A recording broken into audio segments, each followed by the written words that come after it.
कर ली थी। देव सुतं देवं दूरमर्दनं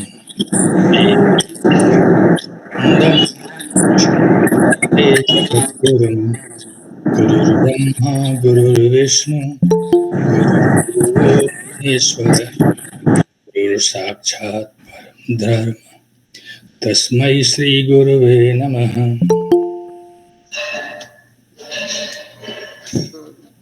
जो लोग बात नहीं कर रहे हैं प्लीज म्यूट हो जाएं, रिकॉर्डिंग में बहुत नॉइज आ रही है।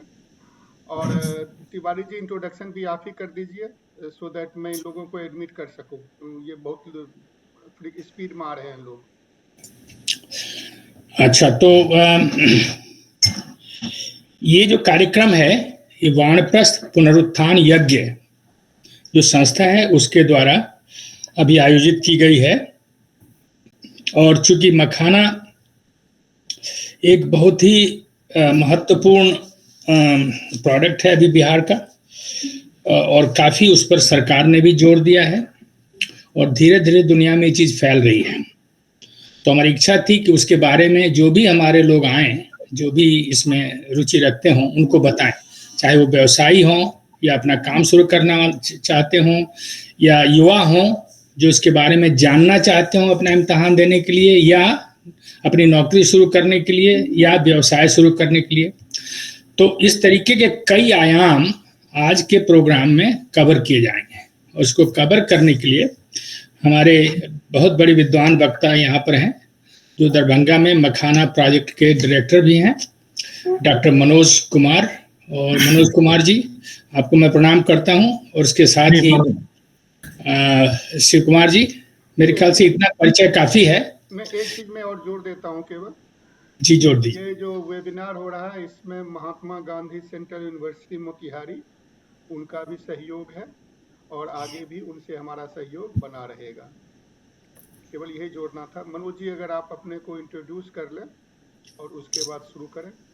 मैं अपना वीडियो भी ऑफ कर देता हूँ और म्यूट भी हो जाता हूँ। जी, बहुत बहुत धन्यवाद इस बहुत ही महत्वपूर्ण कार्यक्रम में मुझे आमंत्रित करने के लिए आपका और आपकी संस्था का मैं दिल से आभार व्यक्त करता हूं। और इस समय जितने भी छात्र हैं, उद्यमी हैं, कृषक बंधु जो जुड़े हुए हैं इस समय इस कार्यक्रम में, मैं उन सबों का अपनी तरफ से और अपने संस्थान की तरफ से हार्दिक अभिनंदन करता हूं।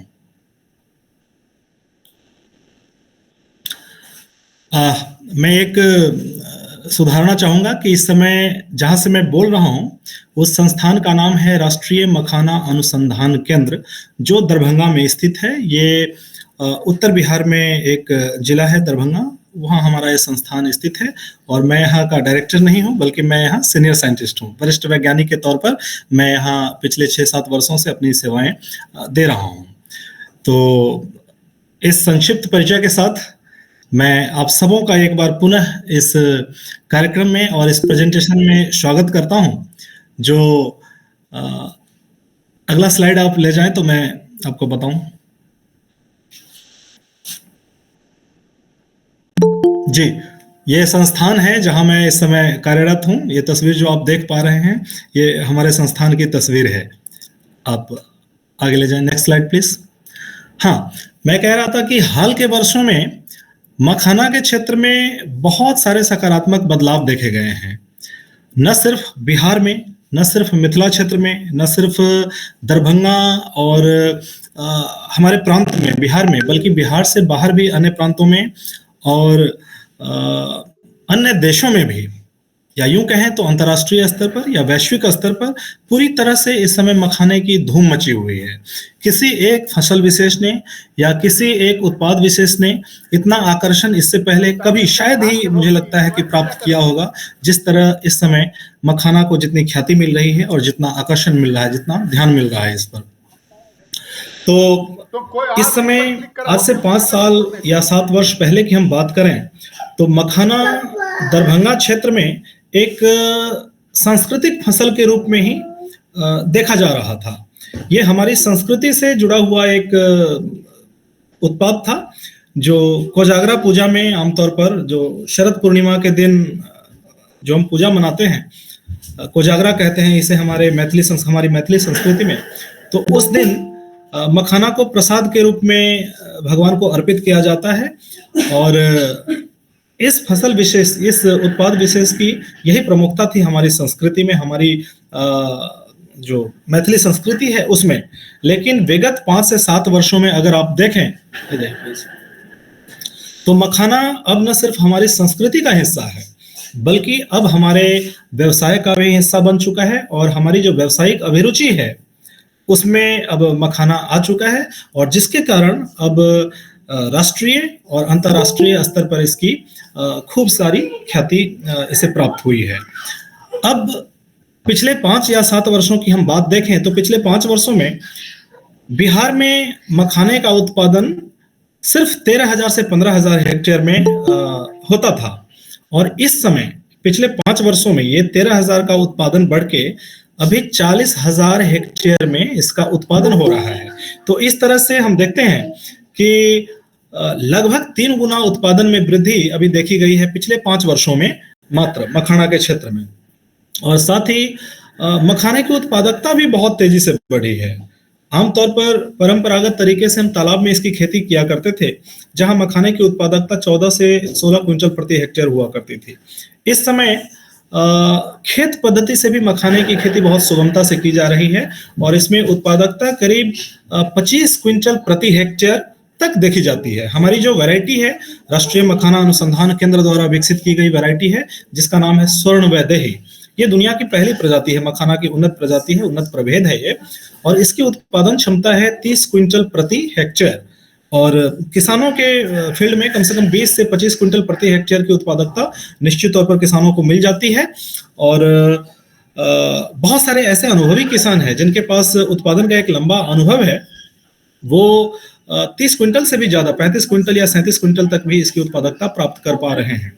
आज से 4 या 5 वर्ष पहले तक सिर्फ 45 या 50 हजार रुपए प्रति हेक्टेयर की आमदनी हमारे किसान कर पाते थे मखाना की खेती से। इस समय 4 लाख रुपए या 5 लाख रुपए प्रति हेक्टेयर की आमदनी भी बहुत ही सुगमता से मखाना के किसान प्राप्त कर पा रहे हैं। पिछले वर्ष की भी अगर आप पिछले वर्ष के आंकड़े देखें तो किसी किसान ने अगर 20 क्विंटल प्रति हेक्टेयर ही मखाने की उत्पादकता प्राप्त की है, तो 20 क्विंटल प्रति हेक्टेयर बहुत ही औसत उत्पादकता मानी जाती है। जो स्टैंडर्ड हमारा है, मानक उत्पादकता हमारी है, वो 30 क्विंटल प्रति हेक्टेयर है। तो 2/3 की उत्पादकता भी अगर किसी किसान ने प्राप्त कर ली है, और पिछले वर्ष मखाने का बीज जिसे गुड़ी कहते हैं वो 30,000 से 35,000 40,000 रुपए प्रति किलो तक वो बिका था, प्रति क्विंटल तक वो बिका था।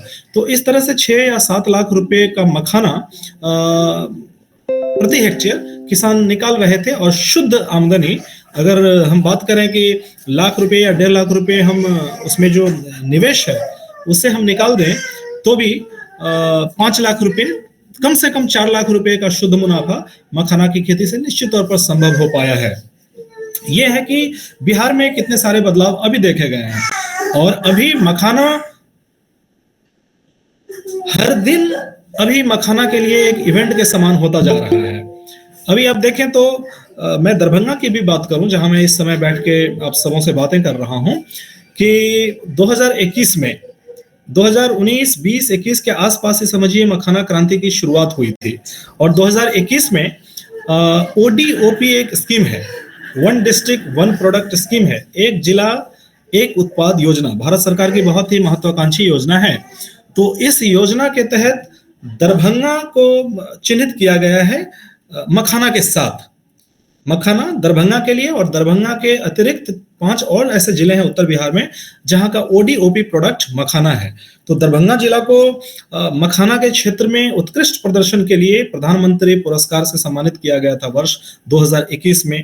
उसके अगले वर्ष साल ही आप देखें कि 2022 में मिथिला मखाना को GI टैग, भौगोलिक संकेतक जिसे कहते हैं, GI टैग प्राप्त हुआ था। और निश्चित तौर पर यह बहुत बड़ी उपलब्धि थी, जिसने बिहार के मखाना को, या यूं कहें तो मिथिला के मखाना को, मिथिला क्षेत्र को पूरे विश्व मानचित्र पर एक बार फिर से प्रतिष्ठित किया है GI टैग ने। आप जानते हैं कि जिस किसी उत्पाद को GI टैग प्राप्त होता है उसकी जो कीमत होती है राष्ट्रीय अंतर्राष्ट्रीय बाजार में, वो कम से कम 15 से 20% ज्यादा निश्चित तौर पर होती है। और जब किसी उत्पाद विशेष को किसी जगह से जोड़ के देखते हैं, किसी उत्पाद विशेष में कोई अगर खास गुण है और वो वहां की भौगोलिक परिस्थिति हो, वहां की जलवायु परिस्थिति हो, मृदा संबंधी परिस्थिति हो, उसके कारण अगर वो विशेष गुण किसी उत्पाद में आता है तो ऐसे उत्पादों को उस जगह के साथ जोड़ के देखते हैं और उन्हें जीआई टैग प्राप्त होता है।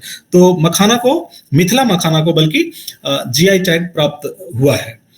स्वर्ण वैदेही, जिस वैरायटी की चर्चा अभी मैंने की थी कुछ देर पहले, स्वर्ण वैदेही वैरायटी का नोटिफिकेशन भी सेंट्रल गैजेट में 2022 में ही हुआ था। हालांकि इस प्रभेद का विकास 2013 में किया गया था राष्ट्रीय मखाना अनुसंधान केंद्र के द्वारा, और आधिकारिक तौर पर 2022 में इसको नोटिफाई किया गया था भारत सरकार द्वारा। एनआरसी स्टेटस मिला है हमें। ये जिस संस्थान में अभी मैं बैठा हूं, आज से 2 साल पहले तक ये संस्थान मखाना अनुसंधान केंद्र हुआ करता था। अब इस समय यह संस्थान राष्ट्रीय मखाना अनुसंधान केंद्र बन चुका है, अर्थात मखाना के क्षेत्र में त्वरित अनुसंधान की जरूरतों को देखते हुए, मखाना की बढ़ती लोकप्रियता को देखते हुए, इसमें अनुसंधान और प्रसार प्रयासों की जरूरत को देखते हुए हमारे संस्थान को राष्ट्रीय मखाना अनुसंधान केंद्र का दर्जा दिया गया, जो वर्ष 2023 में प्राप्त हुआ है। अभी इस समय अगर आपने बजट भाषण सुना होगा, माननीय वित्त मंत्री जो हमारी हैं निर्मला सीतारमण जी, तो उनका अगर आपने बजट भाषण सुना होगा तो आपने उसमें सुना होगा कि बिहार में मखाना बोर्ड की स्थापना भी अब की जा रही है। स्थापना की घोषणा उन्होंने, माननीय मंत्री जी ने की थी बजट भाषण में, और अब ये काम काफी तेजी से चल रहा है। किसी भी समय मखाना बोर्ड की जो फाइनल है उसका एस्टेब्लिशमेंट, वो किसी भी समय अब उसकी घोषणा की जा सकती है। तो ये भी एक बहुत बड़ी उपलब्धि है। मखाना बोर्ड के माध्यम से मखाना के उत्पादन को, मखाना के प्रसंस्करण को, मूल्य संवर्धन को, विपणन को, इन सबों को मजबूत किया जाएगा। जो एफपीओज हैं, फार्मर प्रोड्यूसर ऑर्गेनाइजेशंस हैं, उनको मजबूत किया जाएगा। मखाना के किसानों के लिए, मखाना के उद्यमियों के लिए जितनी सरकारी सुविधाएं हैं, उन सबों को एक प्लेटफॉर्म से उपलब्ध कराया जाएगा। उनको इन योजनाओं की सुविधा सुनिश्चित की जा सके, ये मखाना बोर्ड ये भी देखेगा। तो एक बहुत ही महत्वपूर्ण कदम ये उठाया गया है। इसके साथ ही इसी वर्ष जो इस साल का जो डेवलपमेंट है कि एचएस कोड, पहले मखाना के निर्यात को ट्रेस करना बहुत मुश्किल हो रहा था, क्योंकि मखाना को अन्य खाद्य पदार्थों के साथ क्लब कर दिया गया था। तो अलग से मखाने का कितना निर्यात हो रहा है भारत के बाहर, इसकी जानकारी हमें थोड़ी कठिनाई से मिल नहीं पाती थी ठीक से। अब इस समय मखाना को अलग से एक डेडिकेटेड एचएस कोड मिला है, जिससे भारत के बाहर मखाना या मखाना का मूल्य संवर्धित जो उत्पाद है वो कितना निर्यात हो रहा है, अब इसकी सटीक जानकारी हमें मिल पाएगी। तो इस तरह के बहुत सारे डेवलपमेंट्स अभी देखे गए हैं। हाल ही में यूके के साथ अभी फ्री ट्रेड एग्रीमेंट, मुक्त व्यापार समझौता जिसे कहते हैं, वो अभी साइन किया गया है।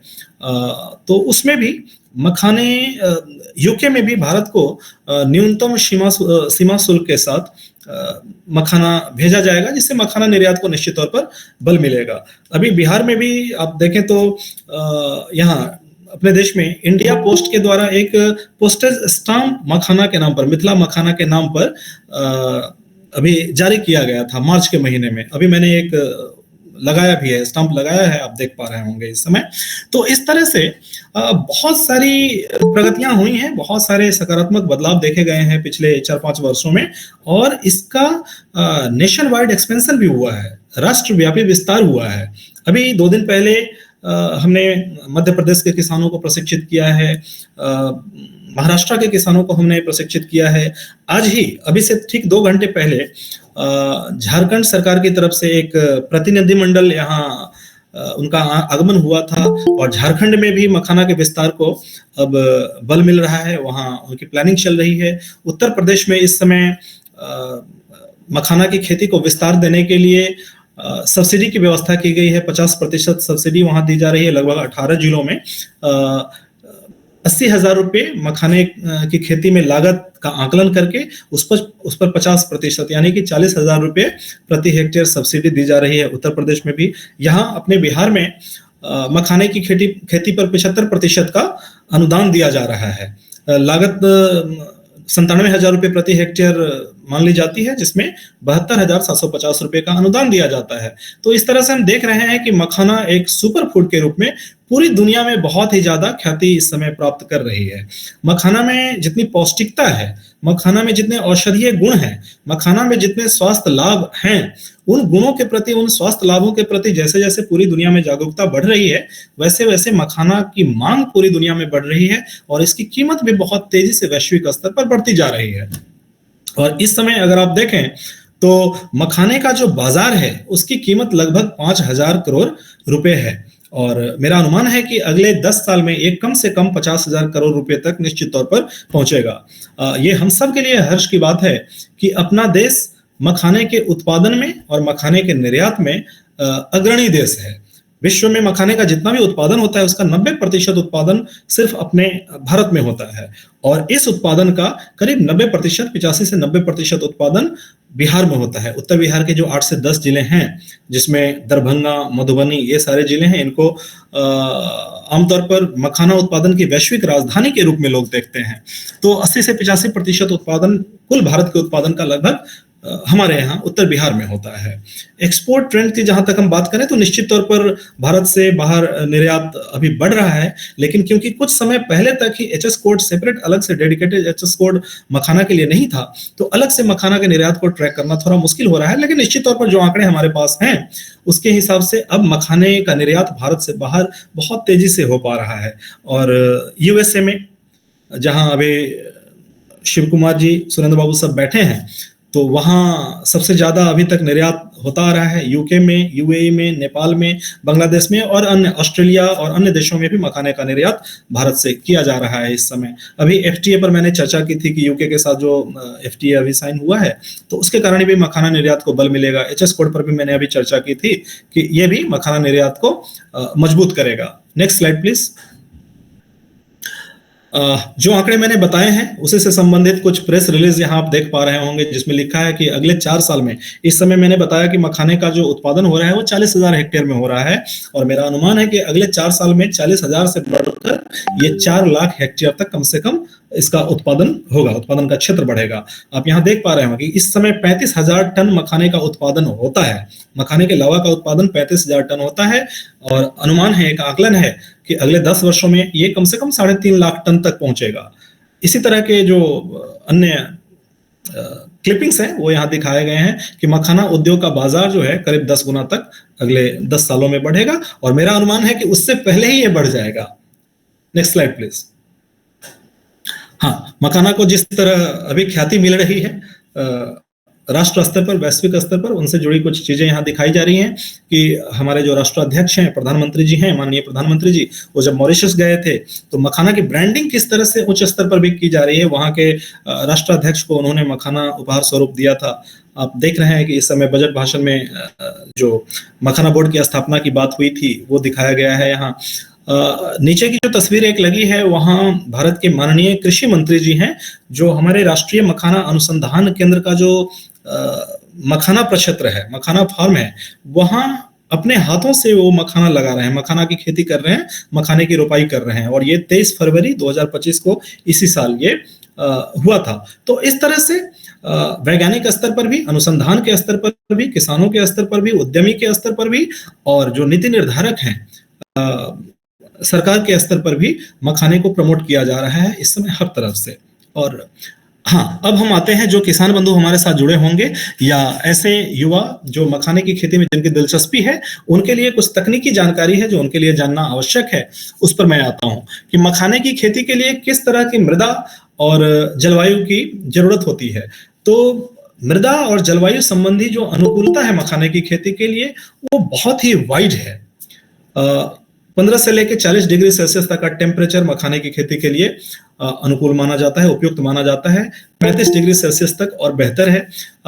आप ऐसी मिट्टी का चुनाव कर सकते हैं जिसमें ऑर्गेनिक कार्बन, जैविक कार्बन की मात्रा अच्छी हो और जिसमें जल धारण करने की अच्छी क्षमता हो, क्योंकि मखाना एक जलीय फसल है तो इसमें वाटर होल्डिंग कैपेसिटी मतलब जल धारण करने की अच्छी क्षमता होना बेहद जरूरी है।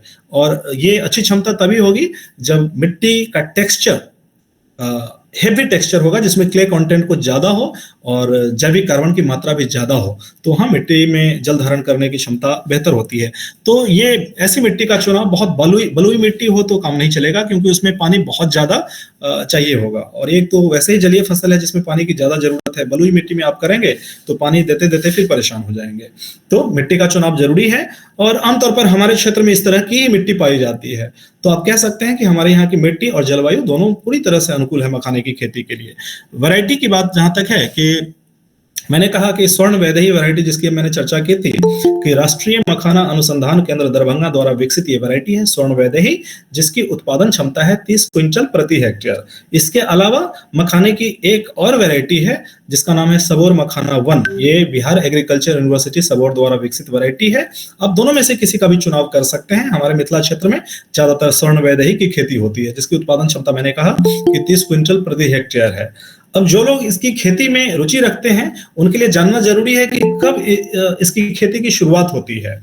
तो नवंबर से दिसंबर के महीने में, आमतौर पर नवंबर दिसंबर के महीने में आप नर्सरी तैयार कर लेते हैं। जब मखाने की परंपरागत खेती होती थी तालाबों में, तब आपको अलग से हर साल बीज डालने की जरूरत नहीं होती थी। पुराने साल का जो बीज बच जाता था तालाब में, वहीं से नए पौधे आ जाते थे। लेकिन क्योंकि हाल के समय में मखाने की खेती का जो भी विस्तार हुआ है वो खेत पद्धति से हुआ है, तो क्योंकि खेत पद्धति में मखाना हार्वेस्टिंग के बाद कोई अन्य फसल भी आप लेना चाहते हैं, लेने की सोचते हैं और लेते भी हैं लोग, तो इसके लिए जरूरी होता है कि खेत जल्दी से खाली हो, खेत में कम समय तक के लिए मखाना रहे। तो इस तरह से खेत पद्धति में जो लोग मखाने की खेती करना चाहते हैं, उनके लिए नर्सरी तैयार करना, मखाने की पौधशाला तैयार करना बेहद जरूरी होता है, और ये काम आप नवंबर दिसंबर के महीने में शुरू कर सकते हैं। राष्ट्रीय मखाना अनुसंधान केंद्र में भी बीज उपलब्ध है स्वर्ण वैदेही वैरायटी की बीज। इसके अलावा यहाँ से जिन लोगों ने बीज लिया है, जिन किसानों ने बीज लिया है पहले, वहां से भी आप बीज ले सकते हैं। तो नवंबर दिसंबर के महीने में आपको जितने क्षेत्र में मखाने की खेती करनी है, जैसे 1 बीघा में मखाने की खेती करनी है तो 1 कट्ठा में मखाने की नर्सरी तैयार करने की आपको जरूरत है। 1 हेक्टेयर में मखाने की खेती करनी है तो 500 स्क्वायर मीटर में मखाने की नर्सरी आप तैयार करेंगे। मतलब 5% हिस्से में, 20वें हिस्से में आप मखाने की पौधशाला तैयार कर लेते हैं। 1 हेक्टेयर की खेती के लिए लगभग 20 किलोग्राम बीज की जरूरत होती है। जो 500 स्क्वायर मीटर का एरिया है उसमें नवंबर दिसंबर के महीने में खेत को तैयार करके और 20 किलोग्राम बीज आप ब्रॉडकास्ट कर देते हैं, और वो बीज 2.5 महीने के बाद छोटे छोटे पौधे जो निकलते हैं वो रोपाई के लिए फिर से वो पौधे तैयार हो जाते हैं। तो नवंबर दिसंबर में अगर आपने नर्सरी तैयार कर ली है तो फरवरी के महीने में, मार्च के महीने में, अप्रैल तक नर्सरी के हिसाब से वो पौधे तैयार हो जाते हैं, सीडलिंग्स मखाने के तैयार हो जाते हैं रोपाई के लिए, ट्रांसप्लांटिंग के लिए। तो इसे आप मुख्य खेत में तैयार कर लें। अगर आपने 500 स्क्वायर मीटर में नर्सरी तैयार की है तो 1 हेक्टेयर एरिया में आप लगा सकते हैं इसे।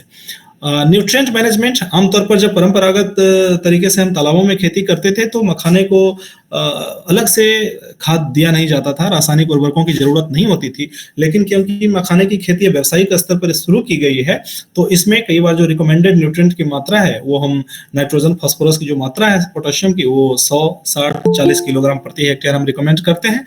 लेकिन इससे भी महत्वपूर्ण जो है कि ज्यादा से ज्यादा मात्रा में आप ऑर्गेनिक इनपुट से अगर पोषक तत्वों की जरूरत की पूर्ति करें तो वो ज्यादा इंपॉर्टेंट होता है। मखाने की खेती में ऑर्गेनिक मैटर, ऑर्गेनिक कार्बन का बहुत ज्यादा महत्व होता है। ऐसा देखा गया है कि 0.1% भी अगर ऑर्गेनिक कार्बन की मात्रा आपकी मिट्टी में बढ़ जाती है तो मखाने की उत्पादकता प्रति हेक्टेयर 3.3 क्विंटल्स ये इतनी बढ़ जाती है। तो जैविक कार्बन का बहुत ज्यादा महत्व है मखाने की खेती में। और क्योंकि एनपीके, नाइट्रोजन फास्फोरस पोटेशियम के प्रति लोगों की काफी जागरूकता रहती है, लेकिन सूक्ष्म पोषक तत्वों का इस्तेमाल अभी भी काफी कम हो रहा है। तो जिंक, बोरॉन ऐसे जो सूक्ष्म पोषक तत्व हैं इसकी भी काफी कम मात्रा में यहाँ मात्रा दिखाई गई है कि काफी कम मात्रा में इसकी जरूरत होती है, लेकिन ये उतने ही आवश्यक होते हैं। खासतौर पर कॉपर सल्फेट का अगर छिड़काव किया जाता है, इसके घोल का छिड़काव किया जाता है फली निकलने से ठीक पहले, तो बड़े बड़े दाने प्राप्त होते हैं, हेवी दाने प्राप्त होते हैं और मखाने की गुणवत्ता भी बढ़ती है, साथ में उत्पादकता भी बढ़ती है। तो फरवरी मार्च में अगर आपने ट्रांसप्लांट कर लिया है तो शुरुआती 25 से 30 दिन में एक बार खरपतवार का नियंत्रण कर लिया जाता है। उसके बाद लगभग 5 महीने में, 4.5 से लेके 5 महीने में मखाने की फसल तैयार हो जाती है कटाई के लिए। तो ये धान गेहूं की तरह इसकी कटाई नहीं होती है, बल्कि मखाने की जो फली होती है, आप दाईं तरफ एक फूल देख पा रहे होंगे, इस फूल के ठीक नीचे का हिस्सा जो है ना वो फैल जाता है, एक बड़ा बन जाता है और उसमें बीज बनते हैं। और जब मैच्योर होने के बाद वो फली, मखाने की जो फली है, उभरा हुआ हिस्सा है, वो फट जाती है और वहां एक बीज से लगभग 40, 50, 60 बीज बाहर निकल जाते हैं और जो पानी की सतह पर वो सारे बीज तैरते रहते हैं। उसके ऊपर, बीजों के ऊपर, काले बीज के ऊपर एक पिंक कलर का, गुलाबी कलर का एक आवरण होता है। 2-3 दिन में, 4 दिन में वो गुलाबी आवरण जो है वो सड़ने लगता है, डिकम्पोज होने लगता है और उसके बाद मखाने का बीज नीचे जमीन की सतह पर जाके बैठ जाता है, जिसको हम सबसे अंत में हार्वेस्ट कर लेते हैं। हार्वेस्टिंग का मतलब कटाई जैसे धान गेहूं में करते हैं वैसे नहीं है। जब पानी के नीचे से, जमीन की सतह से मखाने के बीज को बुहार के निकालना पड़ता है। उसके लिए एक उपकरण होता है जिसको गांज कहते हैं, हम दिखाएंगे इसके बाद। आप नीचे देख पा रहे होंगे कि एक सबसे नीचे की जो तस्वीर है उसमें बांस का बना हुआ एक स्ट्रक्चर है, उसे गांज कहते हैं और इसी से मखाने के बीज की निकासी की जाती है श्रमिकों के द्वारा। तो मैंने पहले भी कहा है कि उत्पादकता जो है, हमारी वैरायटी है, उसकी उत्पादकता 30 क्विंटल प्रति हेक्टेयर है, लेकिन फार्मर्स के खेतों में भी, किसानों के खेत में लगभग 25 क्विंटल प्रति हेक्टेयर की उत्पादकता प्राप्त हो जाती है। कॉस्ट ऑफ कल्टीवेशन, उनकी जो लागत आती है वो लगभग 1 लाख, 1.25 लाख रुपए की लागत आती है सरकारी आंकड़ों के हिसाब से। 97,000 प्रति हेक्टेयर, 97,000 रुपए प्रति हेक्टेयर की लागत मानी गई है। और जो बीज निकलता है, ये 25 क्विंटल या 30 क्विंटल जो आप 1 हेक्टेयर में बीज निकाल रहे हैं, इस बीज की कीमत है 25,000 से लेके 35,000 तक। पिछले साल 40,000 रुपए प्रति क्विंटल तक भी बीज की कीमत देखी गई थी।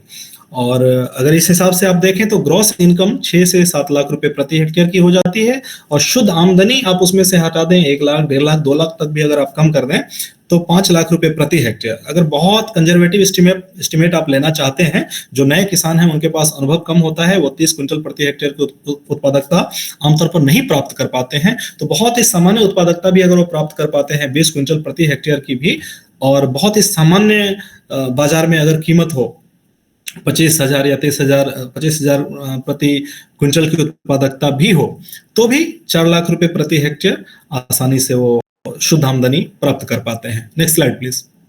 हाँ, ये आप देख रहे होंगे, जो नए हैं और मखाने की खेती को बहुत नजदीक से आपने अगर नहीं देखा है तो आप देख रहे हैं कि मखाना एक जलीय फसल है और 1 फीट से लेके 12 फीट पानी तक भी आप मखाने की खेती को होते हुए देखते हैं। ये बाईं तरफ ऊपर जो तस्वीर है वो मेरी तस्वीर है, कोरोना के समय की ये तस्वीर है। शीशो पश्चिमी में एक सर्वे के लिए मैं गया था जहां 10 फीट 12 फीट तक पानी की गहराई थी। ये नाव पर मैं सवार हूं और एक सर्वे कर रहा हूं। तो 12 फीट 10 फीट पानी में भी मखाना संभव है। उसके नीचे आप देख पा रहे होंगे कि धीरेन्द्र कुमार एक किसान है, राष्ट्रीय पुरस्कार प्राप्त एक किसान है धीरेन्द्र कुमार, जो 4 फीट पानी में लगभग वो खड़े हैं और वहां मखाना की खेती कर रहे हैं। दाईं तरफ ऊपर आप देख रहे हैं तो 1 फीट पानी में आप मखाना की खेती होते हुए देख रहे हैं। साथ में, क्योंकि आप समझ पाए पानी की गहराई, इसलिए 1-2 धान के पौधे भी वहां छोड़े गए हैं जिससे पानी की गहराई का आप सहज अनुमान लगा पाएंगे। नीचे जो तस्वीर है वो 1 फीट से भी कम पानी की गहराई है वहां, जो हमारे राष्ट्रीय मखाना अनुसंधान केंद्र में ही लगाया गया है। अभी छोटे छोटे पौधे ट्रांसप्लांटिंग के तुरंत बाद की यह तस्वीर है। तो इस तरह हम देखते हैं एक जलीय पौधा है जिसके लिए 1 फीट पानी से लेके काफी पानी की गहराई तक भी ये खेती संभव है।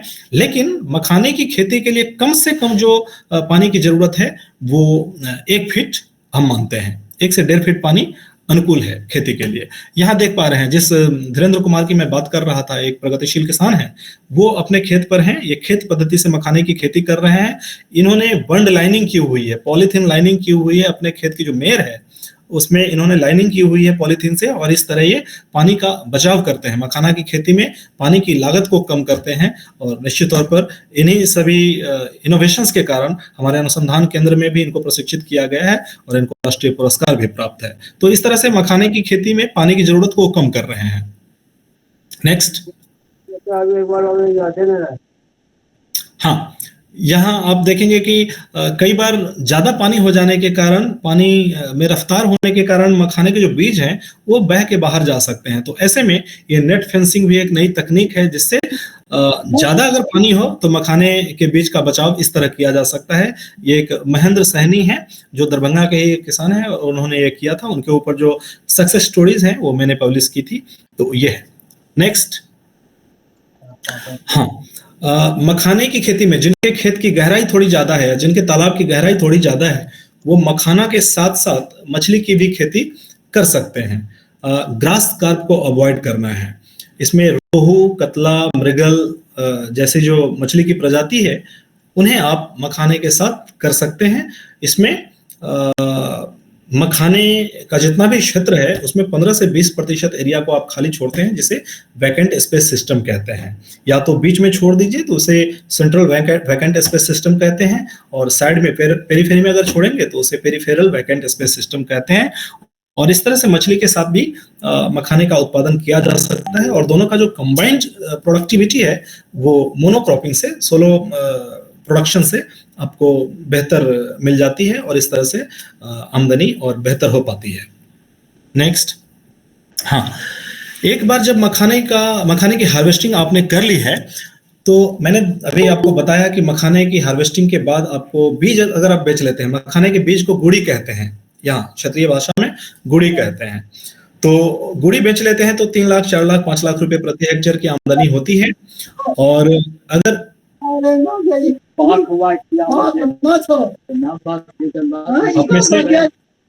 आप में से कोई बात कर रहे हैं, जरा अपना म्यूट कर लें। इसके बाद मैं आपको समय दूंगा कि आप इंटरेक्ट कर पाएंगे, और जो भी आपकी समस्या होगी, जो भी जिज्ञासा होगी, वो मैं आपको बताऊंगा। तो बीज निकासी के बाद अगर आप प्रसंस्करण कर लेते हैं, बीज से लावा बना लेते हैं, तो आपकी आमदनी और बेहतर हो जाती है। और इस काम में अब लोगों की काफी दिलचस्पी बढ़ी है। हमारे जितने नए युवा हैं वो भारी संख्या में इस समय मखाने के प्रसंस्करण से जुड़ रहे हैं, और मखाना पर आधारित उद्योगों का विकास कर रहे हैं, अपने लिए आमदनी का एक बेहतर जरिया वो तैयार कर रहे हैं। तो ये जो स्लाइड है, इसमें दिखाया गया है कि मखाने की मैनुअल प्रोसेसिंग किस तरह की जाती है। अब मशीनों का उपयोग अब शुरू हुआ है। पिछले 1-2 वर्षों में ज्यादा सघन प्रयोग मशीनों का शुरू हुआ है, लेकिन उससे पहले मखाने की जो प्रोसेसिंग है वो मैनुअली की जाती थी। निकालने के बाद, मखाना को निकालने के बाद एक वाटर टैंक में या तालाब में इसे पहले हम संग्रहित कर लेते हैं, और प्रोसेसिंग करने से ठीक पहले उस तालाब से या सीमेंटेड टैंक से मखाना को हम बाहर निकालते हैं। पहले धूप में उसे सुखा लेते हैं, और सूखे हुए मखाना को उसकी प्राथमिक भुनाई करते हैं, या उससे पहले उसकी ग्रेडिंग भी कर लेते हैं। मखाना के बीज को जो लोग मैनुअली प्रोसेसिंग करते हैं मखाने की, वो 16, 17, 18 अलग अलग साइज ग्रुप में मखाना को पहले एक चलनी के माध्यम से वो अलग कर लेते हैं। फिर उसकी रोस्टिंग की जाती है, प्राथमिक भुनाई करते हैं। तो ये अलग अलग साइज ग्रुप में इसलिए बांटते हैं कि यूनिफॉर्म रोस्टिंग हो जाए। नहीं तो सभी बड़े साइज, बीच वाले साइज और छोटे साइज के मखाने के बीज को अगर एक साथ आप भुनेंगे तो जो छोटे साइज का मखाना है वो जल जाएगा, जो बड़े साइज का मखाना है वो ठीक से उसकी बुनाई नहीं होगी, और जो मध्यम आकार का मखाना है उसकी बेहतर बुनाई होगी। तो बेहतर है कि आप पहले ही बीज को अलग अलग साइज ग्रुप में बांट लें, उनकी छटाई कर लें, जिससे यूनिफॉर्म रोस्टिंग आप कर पाएंगे। तो प्राथमिक भुनाई के बाद आमतौर पर 24 से 48 घंटे के लिए मखाना के बीज को आप रख लेते हैं, जिसको टेम्परिंग कहते हैं। उसके बाद फिर से एक बार भुनाई की जाती है, और उस भुनाई के बाद भुने हुए बीज को तुरंत 5 से 10 सेकंड के अंदर वहां से निकाल के आप एक लकड़ी का ब्लॉक बना होता है, वुडन ब्लॉक होता है, उस पर आप उसको डालते हैं, और ऊपर से एक वुडन हैमर भी होता है, लकड़ी का ये हथौड़ा होता है, जो बाईं तरफ नीचे के हिस्से में आप देख रहे हैं इस समय, उससे मखाना फोड़ते हैं, और दाईं तरफ आप सफेद मखाना जो देख पा रहे हैं वो फिर वहां से निकलता है। मखाना के बीज के अंदर का जो सफेद हिस्सा है वो बाहर फट के आता है, और वही मखाना के रूप में आपको इस समय बाजार में दिख रहा है। नेक्स्ट। जैसा कि मैंने कहा कि अब मैनुअल प्रोसेसिंग से अब काम चलता नहीं है। मखाने की मांग बहुत तेजी से बढ़ रही है। भारतीय बाजारों में, अंतर्राष्ट्रीय बाजार में मखाने की मांग बहुत तेजी से बढ़ रही है, जहां स्वच्छता का भी अपना एक महत्वपूर्ण उसकी भूमिका है। स्वच्छता बहुत महत्वपूर्ण है। इसके अलावा तीव्रता भी बहुत महत्वपूर्ण है। मैनुअली बहुत फास्ट आप काम नहीं कर पा रहे हैं, जिससे कम समय में आप ज्यादा मखाना लावा तैयार नहीं कर पाते हैं। तो इन सभी दिक्कतों को, और दूसरी चीज ये है कि ह्यूमन ड्रेजरी भी काफी इसमें इन्वॉल्व है। जब मखाने की रोस्टिंग आप कर रहे होते हैं तो लगभग 250-270 डिग्री सेल्सियस के आसपास का तापमान होता है, और ऐसे तापमान पर काम करते समय महिलाएं काफी असहज भी महसूस करती हैं। तो ह्यूमन ड्रजरी से छुटकारा पाने के लिए, मखाने की फास्ट प्रोसेसिंग के लिए, मखाने की क्लीन प्रोसेसिंग के लिए अब मशीनें भी उपलब्ध हैं जो जिसका उपयोग किया जा सकता है। आप देख पा रहे होंगे कि मखाना धोने के लिए एक मशीन है, सीड वॉशर है, कैबिनेट ड्रायर, इसमें मखाना को सुखा सकते हैं। पहले जो काम धूप में करते थे वो मखाना सुखाने की ये मशीन है। लेकिन ये सारी ऐसी चीजें हैं कि आप वैसे भी बाहर नेचुरल धूप में भी ये काम कर सकते हैं, जरूरी नहीं है कि मशीन ही आप लें। उसके बाद मखाना सीड ग्रेडर है, जो अलग अलग साइज ग्रुप में आप मखाना बांटते हैं, उसके लिए सीड ग्रेडर है। नीचे जो पहली तस्वीर है वो प्राइमरी रोस्टिंग की मशीन है, जहां आप मखाने की प्राथमिक भुनाई कर लेते हैं। उसके बाद मखाने की द्वितीयक भुनाई के लिए मशीन है नीचे बीच में, यहाँ द्वितीयक भुनाई भी होती है, सेकेंडरी रोस्टिंग भी होती है, और साथ साथ इसी मशीन में मखाने की फोड़ाई भी हो जाती है। बीज से मखाना फट के निकलने का जो काम है, जिसको पॉपिंग कहते हैं, ये पॉपिंग का काम भी इसी मशीन में, पॉपिंग मशीन में हो जाती है। और उसके बाद मखाना, बने हुए मखाना के लावा को अलग अलग साइज ग्रुप में फिर आप बांटते हैं। जैसे बीज को आपने अलग अलग साइज ग्रुप में बांट लिया था, उसी तरह मखाने से बेहतर आमदनी प्राप्त करने के लिए, बाजार में इसको उचित कीमत मिल सके, इसके लिए जरूरी है कि मखाने को अलग अलग साइज ग्रुप में आप बांट लेते हैं। बाजार में आपने देखा होगा, जो लोग मखाना में रुचि रखते हैं, इसके व्यवसाय में रुचि रखते हैं, उनके लिए जानना बेहद जरूरी है कि मखाने का व्यवसाय सूत के हिसाब से होता है। इसका जो डायमीटर होता है उसे सूत में मापते हैं। जैसे 7 सूत का मखाना है तो सर्वोत्तम मखाना माना जाता है, 6 सूत है, 5 सूत है, एक इंच में 8 सूत होते हैं। ये जानना आपके लिए जरूरी है कि 1 इंच में 8 सूत होते हैं, और 1 इंच 25.4 mm है, तो एक सूत 3.175 mm के बराबर होता है। तो अगली बार जब कभी आपको कोई बोले कि 6 सूत का मखाना, तो आप समझ जाइए कि 1 इंच में 8 सूत है, तो 6 सूत का मखाना मतलब पौने 1 इंच। इसी तरह 5 सूत का मखाना, 4 सूत का मखाना मतलब आधा इंच, 4 सूत का मखाना। तो इस तरह से मखाने का बिजनेस जो है वो सूत में होता है। सूत में ही मखाने की गुणवत्ता इस समय देखी जा रही है। तो ये ग्रेडिंग हम कर लेते हैं इस मशीन के माध्यम से। तो जो लोग मखाने का व्यावसायिक प्रसंस्करण करना चाहते हैं, उसके लिए मुख्य रूप से जो 2 मशीन चाहिए, वो एक रोस्टिंग की मशीन और एक पॉपिंग की मशीन। अन्य मशीन जिनके पास पूंजी की कमी है, ऐसे युवा चाहें तो सिर्फ पॉपिंग की मशीन भी ले सकते हैं, रोस्टिंग हाथ से करवा सकते हैं, या 2 मशीन आप लेना चाहें तो रोस्टिंग की मशीन ले लीजिए, पॉपिंग की मशीन आप ले सकते हैं। इसके अलावा बाकी के जो काम है वो आप धूप में कर सकते हैं या मैनुअली भी करवा सकते हैं। इसमें है कि आपके पास एक बार जब लावा उपलब्ध हो गया तो लावा में आप वैल्यू एडिशन भी करते हैं, अलग अलग फ्लेवर उसमें आप डालते हैं, पुदीना फ्लेवर है, कैरामेल फ्लेवर है, तरह तरह के फ्लेवर इस समय बाजार में उपलब्ध हैं। तो वो मसाला कोटिंग के लिए ये बाईं तरफ जो मशीन देख रहे हैं, बहुत ही सस्ती मशीन है, बहुत ही साधारण मशीन है, तो इसकी जरूरत होती है। इसके बाद मखाने की पैकेजिंग के लिए दाईं तरफ की जो मशीन है, उसका इस्तेमाल मखाने की पैकेजिंग के लिए आप करते हैं। तो कुल मिला के जितनी भी मशीनें मैंने दिखाई हैं, वो सब मशीन अगर एक साथ आप लेते हैं तो इसकी लागत करीब 27-28 लाख 30 लाख तक के आसपास की आती है। लेकिन मैंने जैसा कहा कि हमारे साथी, हमारे युवा, हमारे किसान उद्यमी अगर करना चाहें इसे, तो सिर्फ रोस्टिंग और पॉपिंग की भी मशीन लेके अपना काम शुरू कर सकते हैं, और इसके बाद अगर चाहें तो अन्य मशीन भी वो ले सकते हैं। जैसे जैसे उनके काम का स्केल बढ़ता जाएगा, अन्य मशीनों की तरफ वो जा सकते हैं। नेक्स्ट, हाँ, वैल्यू एडेड प्रोडक्ट की मैं बात कर रहा था। मूल्य संवर्धित उत्पाद मखाने के क्या क्या उपलब्ध हैं? तो मखाने के हर तरह के उत्पाद लगभग उपलब्ध हैं, आप चाहें तो पढ़ सकते हैं इसमें। ये पहला जो है मखाने का लावा है, खीर मिक्स है, आटा है, ब्रेड है, हलवा है, सेवई है, बिस्किट, बर्फी, पकौड़ा, भेल, अचार, कलाकंद, बच्चों के लिए आहार जो होता है विनिंग फूड, वो भी है। तरह तरह के मसाला कोटेड मखाना उपलब्ध है, चपाती खा सकते हैं, सब्जी है, सलाद है, पास्ता है, और क्या नहीं है, सब कुछ है। इसके अलावा भी बहुत सारी चीजें हैं। अब मखाने के चॉकलेट्स हैं, आइसक्रीम है, हलवा है, लड्डू है, और भी बहुत सारी चीजें हैं। एक बार जो लो क्वालिटी मखाना है, कम ग्रेड वाला मखाना, अनपॉप्ड और सेमी पॉप्ड मखाना है, उससे आप आटा तैयार कर सकते हैं, और आटा तैयार करके अलग अलग प्रोडक्ट्स आप बना सकते हैं। तो बहुत कुछ संभव है, और ये सारी चीजें अब बाजार में धीरे धीरे उपलब्ध होने लगी हैं वैल्यू एडिशन के माध्यम से। नेक्स्ट, हाँ, जो लोग मखाने की खेती में या इसके उद्यम में, प्रोसेसिंग में, एक्सपोर्ट आदि में रुचि रखते हैं, वो जानना चाहते होंगे कि कहाँ से उनको सुविधाएं मिल सकती है। तो इस समय मखाने की खेती और प्रोसेसिंग दोनों को प्रमोट करने के लिए बहुत सारी सुविधाएं हैं। एक prime minister formalisation of micro food enterprises आपने सुना होगा, कुछ वर्ष पहले 10,000 करोड़ रुपए का वित्तीय आवंटन किया गया था इस योजना के तहत। तो इसमें 35% तक आपको अनुदान दिया जाता है। अगर आप मखाना प्रोसेसिंग यूनिट स्थापित करना चाहते हैं तो 35% तक का अनुदान आपको दिया जाता है, जो मैक्सिमम 10 लाख रुपए हो सकता है। तो ये prime minister formulation for micro food processing enterprises, ये आप गूगल पर भी सर्च कर सकते हैं। आप अपने जिला में डिस्ट्रिक्ट इंडस्ट्री DIC ऑफिस होता है, डिस्ट्रिक्ट इंडस्ट्री सेंटर होता है, वहां भी आप संपर्क कर सकते हैं और इसकी विस्तृत जानकारी आप कहीं से भी, आप गूगल पर भी आप देखें तो मिल जाएगी। नेक्स्ट, हाँ, ये वन डिस्ट्रिक्ट वन प्रोडक्ट जो स्कीम मैंने बताई है, ये भी एक है। मखाना बोर्ड, और जो बजट में इसके लिए घोषणा की गई थी 100 करोड़ की, ये सब है कि मखाना के production, processing, marketing, value addition आदि को इम्प्रूव करने के लिए है।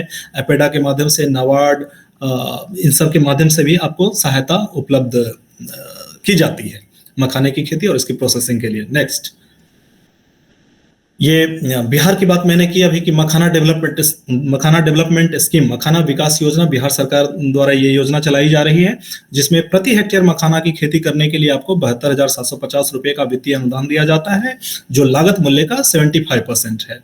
और इसके अलावा मखाने की निकासी के लिए या प्रोसेसिंग के लिए जो छोटी छोटी मशीनों की जरूरत होती है, परंपरागत चीजों की जरूरत होती है, टूल किट उसे कहते हैं, उसके लिए भी 16,575 रुपए का वित्तीय अनुदान दिया जाता है। और ये जो स्कीम है मखाना डेवलपमेंट स्कीम, ये इस समय उत्तर बिहार के 10 जिलों में चलाई जा रही है और इस वर्ष से ये 10 जिलों से बढ़कर 16 जिले हो जाएंगे। तो 6 अन्य जिलों को भी इसमें इस बार शामिल कर लिया गया है ताकि मखाना की खेती और प्रसंस्करण का विस्तार हो सके। मैंने बताया यूपी गवर्नमेंट की भी बात मैंने बताई थी, अभी ये 2 बार लग गया यहाँ, माफ कीजिए। हाँ, यूपी गवर्नमेंट ने भी 50% की सब्सिडी दी है मखाने की खेती पर, जो मैंने पहले चर्चा कर ली है इसकी, अब नहीं करूंगा। मखाना प्रमोशन इन MP, अभी जैसा मैंने कहा कि मध्य प्रदेश में भी मखाने की खेती का विस्तार हो रहा है। वहाँ 4 जिलों को, नर्मदापुरम, सिवनी, छिंदवाड़ा और बालाघाट, इन 4 जिलों को पायलट प्रोजेक्ट बेसिस पे उनका चुनाव किया गया है। वहाँ के किसानों को अब राष्ट्रीय मखाना अनुसंधान केंद्र में, जहाँ मैं बैठा हूँ, वहाँ भेजा जा रहा है, उनको हम प्रशिक्षित कर रहे हैं। असम में भी नाबार्ड ने इनिशिएटिव लिया है, नाबार्ड में भी 6 जिलों के किसानों को हमने प्रशिक्षित किया है। इस तरह अन्य जगहों पर भी प्रशिक्षण दिया जा रहा है। तो इस तरह से मखाना की खेती का विस्तार तेजी से किया जा रहा है। कोई बात नहीं, बढ़ा लीजिए, अगला स्लाइड। हाँ, तो ये PM EZP स्कीम है, जिसके तहत भी सुविधाएं उपलब्ध होती हैं।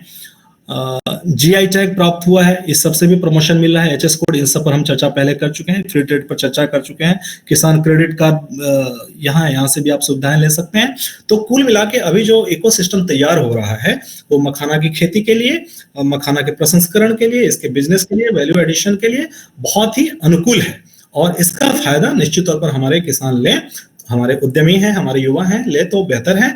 और ध्यान रखने की जो प्रमुख बात है मखाना की खेती में वो ये है कि जहां कहीं भी मखाने की खेती का विस्तार हो, वहां प्रसंस्करण और विपणन की सुविधा पहले से उपलब्ध की जानी चाहिए। नहीं तो मखाने की खेती आप कर लेंगे, पता चलेगा धान या गेहूं की तरह इसे आप स्टोर करके रख नहीं सकते हैं। इसे आपको प्रोसेसिंग करना पड़ेगा इसकी, और लावा तैयार करना पड़ेगा, नहीं तो वो खराब हो जाएगा। फिर नवंबर का महीना आते आते, जुलाई अगस्त में आपने हार्वेस्टिंग कर ली है तो नवंबर आते आते उसमें जर्मिनेशन हो जाएगा और वो खराब हो जाएगा।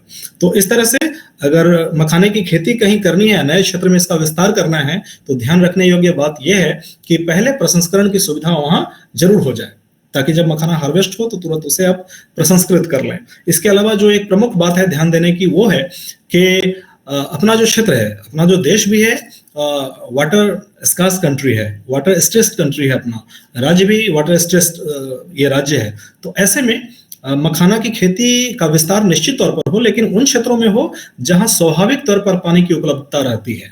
पानी उपलब्ध स्वाभाविक तौर पर है, वर्षा का पानी आप ज्यादा से ज्यादा इस्तेमाल कर लें। जहां निचली जमीन है, चौर है, पानी जल जमाव की समस्या रहती है, स्वाभाविक तौर पर पानी वहां उपलब्ध रहता है 5-7 महीने के लिए, ऐसी जगहों का आप चुनाव करें। सामान्य खेत में उसका चुनाव करके और बहुत ज्यादा अगर भूमिगत जल का आप दोहन करेंगे तो ये उचित नहीं है। आर्थिक प्रगति संभव है कुछ दिनों के लिए, लेकिन सतत विकास, सस्टेनेबल डेवलपमेंट नहीं हो पाएगा। तो मखाने की खेती में ये छोटी छोटी चीजें हैं जिनको आपको ध्यान में रखने की जरूरत है, और इन सब चीजों का अगर आप ध्यान रखें तो निश्चित तौर पर आप बेहतर लाभ उठा सकते हैं मखाने की खेती से, इसके प्रसंस्करण से, इसके मखाना आधारित उद्योग की स्थापना से। बहुत बहुत धन्यवाद। संक्षिप्त में ये मेरी तरफ से था। अगर आप में से कोई कुछ पूछना चाहें तो स्वागत है आपका। मैं देख पा रहा हूं कि 13 मिनट समय बाकी है, तो ये समय हम प्रयोग कर लेते हैं पूछने में। मनोज जी, ये चैट विंडो में बहुत सारे प्रश्न दिए हुए हैं और अच्छा, पूछा है, और उसमें से बहुत कुछ का जवाब आपने दे दिया है, तो आप थोड़ा संक्षेप में अच्छा, बताइएगा जिसका जवाब दे दिया है। ये लोग यहाँ पे हैं तो आप चैट विंडो का प्रश्न खत्म होने के बाद आप खुद भी पूछ सकते हैं। हाँ, ठीक है।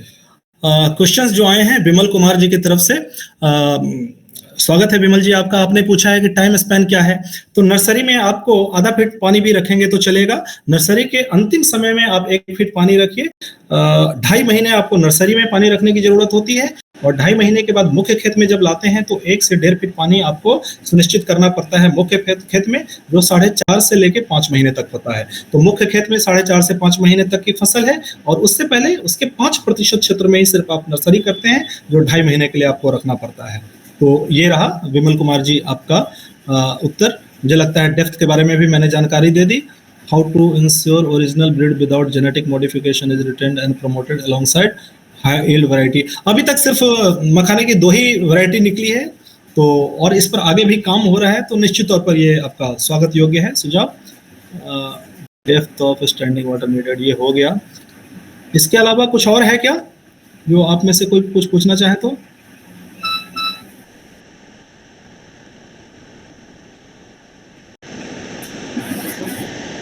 ये इतनी सारी चीज मैं यहाँ देख पा रहा हूँ, और आगे है कुछ? जिसको किसी को भी कोई हेलो सर, तो आप हाँ मेरा नाम रोहित कुमार पंडित है, और मैं महात्मा गांधी सेंट्रल यूनिवर्सिटी से अभी MBA कर रहा हूँ। तो मेरा ये सवाल है कि मखाना से रिलेटेड मैं एक प्रोडक्ट बनाना चाहता हूँ। तो जो उसका लेबलिंग होता है, जैसे प्रोटीन और फैट वगैरह पीछे लिखा रहता है किसी भी प्रोडक्ट के पीछे, और वैलिडिटी मुझे कैसे पता चलेगा कितना दिन ये चल सकता है प्रोडक्ट, ड्यूरेशन उसका? हाँ, निश्चित तौर पर आमतौर पर जो पैकेज्ड प्रोडक्ट है मखाने के लिए, उसमें 6 महीने तक देखा गया है कि जो मखाने को, प्लेन मखाना को अगर आप रखते हैं पैकेजिंग करके, तो 6 महीने तक उसको माना जाता है। और जो मसाला कोटेड, अभी जो मैंने मशीन दिखाई थी आपको, उसके लिए 3 महीने तक रखा जाता है आमतौर पर। और इसमें किसी उत्पाद विशेष के लिए आपको विशिष्ट जानकारी चाहिए होगा तो आप हमारे यहाँ जो प्रसंस्करण के स्पेशलिस्ट हैं, इंजीनियर राहुल कुमार राउत जी भी हैं, ठीक है। और CIPHET Ludhiana, central institute of post harvest engineering and technology Ludhiana में एक संस्थान है जो हमारा सिस्टर ऑर्गेनाइजेशन है, हम दोनों साथ मिलकर काम करते हैं। वहाँ भी विशेषज्ञ हैं, डॉक्टर राजेश कुमार विश्वकर्मा जी हैं, वो भी इन चीजों के विशेषज्ञ हैं। तो आमतौर पर आपका जो ये है कि जो वैल्यू एडेड प्रोडक्ट है, मसाला मिक्सिंग करने के बाद जो रखते हैं पैकेजिंग करके, उसमें 3 महीने तक का है, और प्लेन मखाना के लिए 6 महीने तक का है।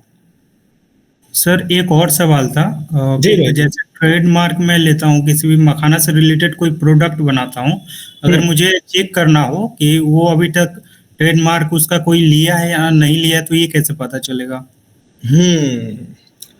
अपेडा वगैरह में है आपकी जानकारी? सर उतना तो नहीं है, मैं पहले BHU से टूरिज्म एंड हॉस्पिटैलिटी मैनेजमेंट किया था। अच्छा। तो मुझे इसके बारे में जानकारी नहीं है, क्योंकि मैं फूड प्रोसेसिंग के बारे में नहीं पढ़ रखा हूँ। अच्छा, ठीक है। तो FSSAI का भी एक आपको उसकी लाइसेंसिंग की जरूरत होती है। जब आप डालेंगे तो वो रिजेक्ट कर देंगे। अगर पहले से किसी ने वो इस्तेमाल कर रखा है तो वो रिजेक्ट कर देते हैं, और आपको सुझाव भी देते हैं, जो वैकल्पिक ये हो सकता है आपके लिए, उसका सुझाव वो देते हैं। तो संबंधित जगह पर इस बात की आप जानकारी ले पाएंगे। ठीक है sir, okay, thank you. Thank you Rohit ji. मैं स्टार्ट कर आवाज आपकी कट रही है। मैं अभी नया स्टार्ट करना चाहता हूँ इस नया अपना नाम बताएं, अपना नाम बताएं अपना, कहाँ से हैं आप? मोहम्मद जहानाबाद से हैं। जहानाबाद से, जी बताएं। हम इस बार स्टार्ट करना चाह रहे हैं, ठीक है? खेती स्टार्ट करना चाहते हैं? Yes yes. ठीक। तो उसके लिए यानी जो गाइडलाइन है वो हमें पूरा गाइडलाइन सब कहाँ से मिलेगा?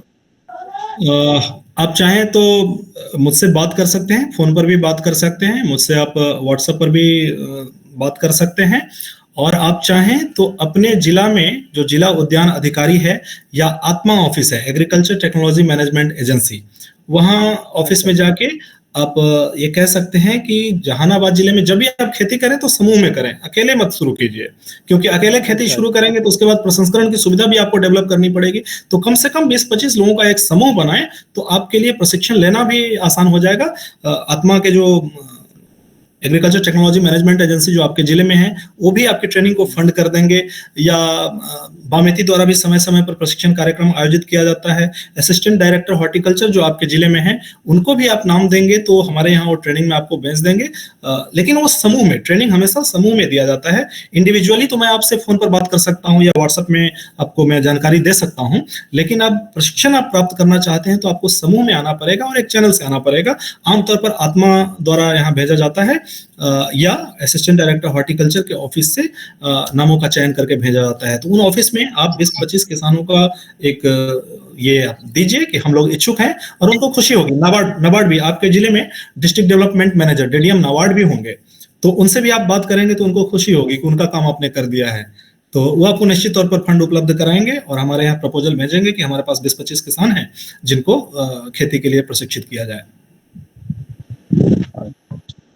ठीक है सर। वो फिर आपका कॉन्टेक्ट नंबर कहाँ मिलेगा सर? मिल जाएगा, आप चाहें तो लिख लीजिए। मैं बताऊं क्या? नहीं, मेरे से बात नहीं, अभी धर्मेंद्र जी से आप बात कर लीजिए। पवन जी, धर्मेंद्र जी के थ्रू आप बात कर लीजिए, नंबर मिल जाएगा। ठीक, ओके ओके ठीक। ओके। वैसे भी डालेंगे, गूगल पर डालेंगे तो बहुत सारी जानकारी मिल जाएगी आपको, और नंबर बहुत जगह उपलब्ध भी रहता है, कोई दिक्कत उनका नहीं। नाम आप गूगल पे लिखेंगे तो सब मिल जाएगा। किसी और का कोई प्रश्न?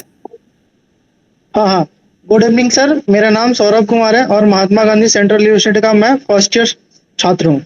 हाँ सौरभ जी। हाँ सर, मैं आपसे ये पूछना चाहता हूँ कि जो सॉइल है उसको जांच करके ये खेती की जा सकती है कि किसी भी सॉइल में हम कर सकते हैं? देखिए, जांच करना तो आमतौर पर अनुशंसित जरूर है कि आपकी मिट्टी में पोषक तत्वों की कितनी मात्रा है, उसके आधार पर आप अनुशंसा करते हैं पोषक तत्वों की।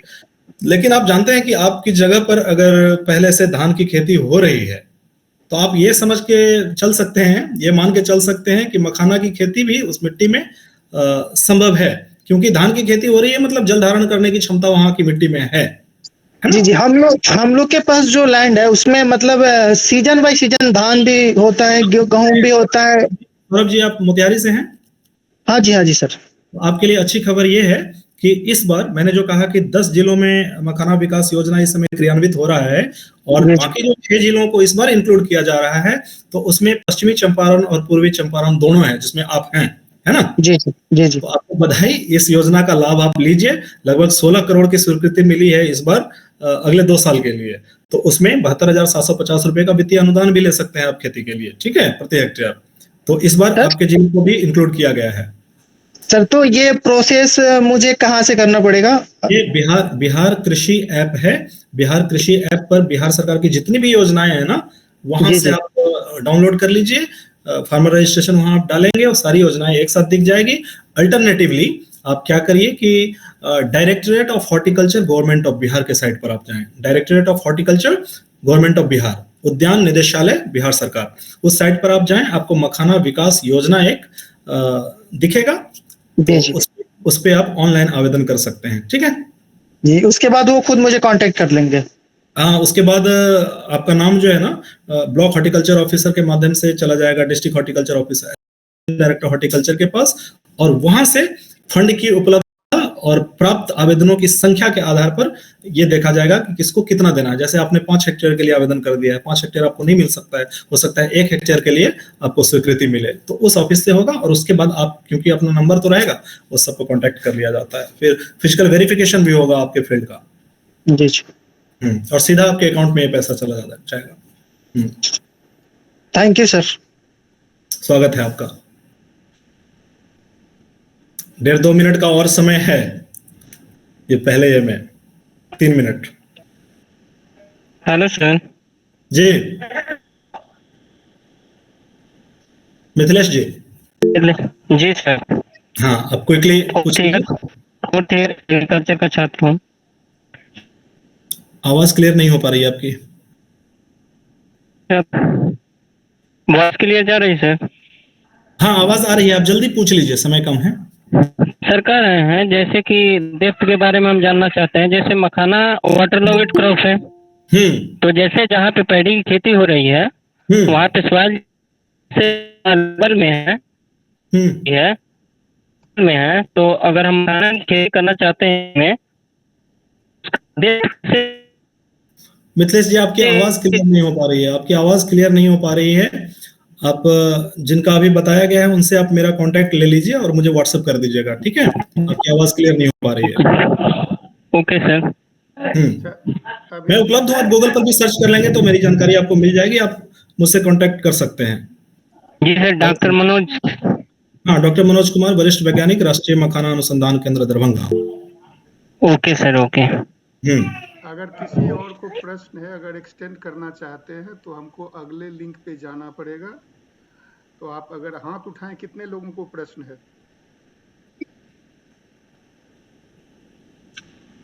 मैं किसी का हाथ नहीं देख सकता हूं, इसलिए मेरे एक। तो हम अगले लिंक पे जाते हैं। मैं पहले, आप लोग सब निकल जाइए यहाँ से।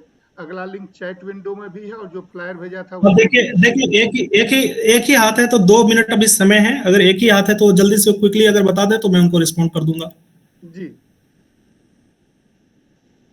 पूछिए प्रश्न अंकित जी।